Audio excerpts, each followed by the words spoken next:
జననం లోక కళ్యాణార్థం జరిగింది.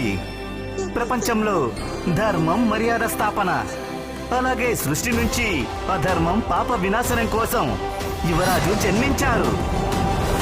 ఎవరి చేతిలో అయితే మీ మృత్యువు రాసి పెట్టుందో అతని జననం జరిగిపోయింది.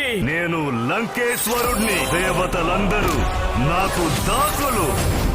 మీ అందరికీ దుర్వార్త. తాటకి విముక్తి లభించింది. తాటకి ఇప్పుడు ప్రారంభించిన ఆగడాలను ఆపకపోతే కేవలం అయోధ్యనే కాదు, సమస్త భూమండలాన్ని మింగేస్తుంది. అయోధ్యని రక్షించగలిగేది శ్రీరాముడు మాత్రమే.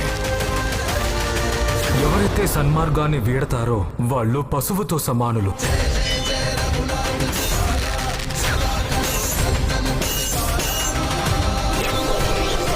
అందుకే ఏ వాడికైనా శివానుగ్రహం ఉంటేనే సీత దొరుకుతుంది.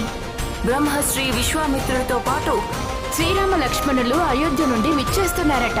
నీవు 14 సంవత్సరములు వనవాసము చేయవలను. వారిని సమూలంగా అంతం చేయాలి. అవతార పురుషుడైన శ్రీరామచంద్రుణ్ణి అంతమొందించడానికి మనం అతనిపై దండయాత్ర చేయాలి. యుద్ధం! సమయం ఆసనమైనప్పుడు దశకంఠుడు దురాగతాలను అంతం చేద్దాం.